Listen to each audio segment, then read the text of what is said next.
over 2 million dead.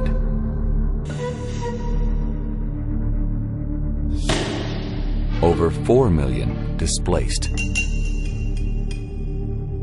Years of oppression and civil war have devastated southern Sudan.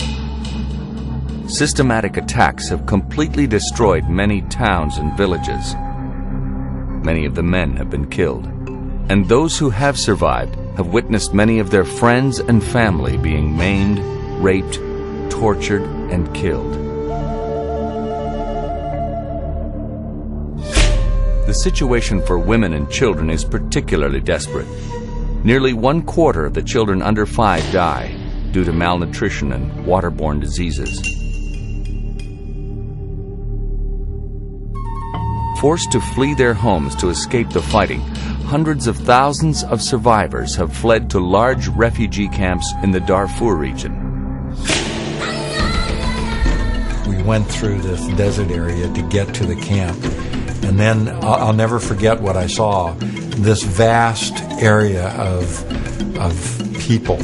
They were all living in small huts made of sticks covered with cardboard, plastic, or whatever they could protect themselves from the sun and the wind. And what strikes you most is you see these women, and many of them are carrying sick children, and you realize that they have seen so many horrible things happen to their families, to their own homes, that they just have reached the point where they can't handle it anymore.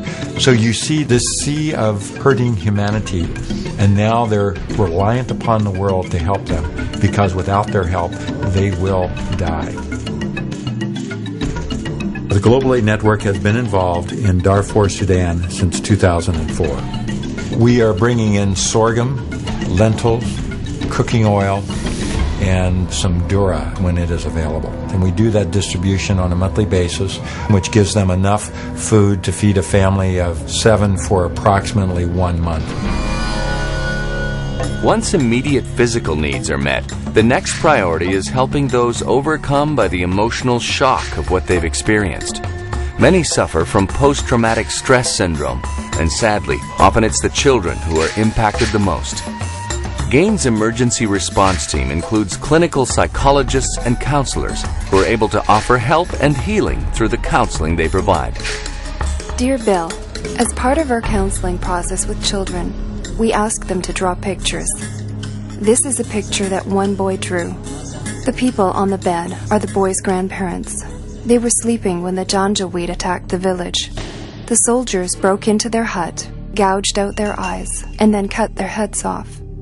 The young boy escaped outside and joined the others fleeing the village. Because mothers could only carry their young babies, many children were left behind. Hiding in some bushes, the young boy watched in horror as his sisters and other female relatives were raped. As he ran away, he witnessed his father being dismembered by machine gun fire. After running for several days, he ended up in one of the camps, homeless with no family and with no hope. He asks me if the world knows what the Janjaweed are doing to his people, and if so, why they don't stop them. He lives with the shame that he was unable to save any of his family. So now his sole purpose in life is to become a terrorist so that he can hurt the Janjaweed back.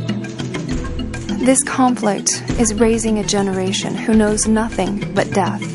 They have no place to talk about their pain, and so revenge is all they think about. I believe we can make a difference. Through direct mental health intervention, and with the message of God's healing love, we can create a space for them to grieve. We may not be able to stop the war, but we can help foster peace in the minds and hearts of many. Further south, many are trying to rebuild their lives. But after years of displacement, drought, and poor harvests, conditions are worse than ever. The 2 decades of civil war have destroyed roads, bridges, and much of the existing water infrastructure. Many refugees are returning to southern Sudan, not realizing that when they arrive, there's not adequate water, there's not adequate food. So what we have decided to do as a global aid network is to meet them in two ways. One is to drill water wells. Over the next 12 months, Global Aid Network is committed to drilling 40 new water wells in southern Sudan, each well servicing a community of about 2,000 people. With a new well provided close to their village, women and children no longer have to spend hours carrying water over long distances. Better health results in more productive time to work in the fields. The increased water supply can also be used for irrigating crops and raising livestock.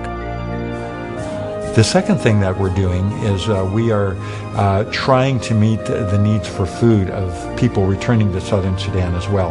There are not sufficient crops that were planted to meet this incoming mass of people trying to return to the south.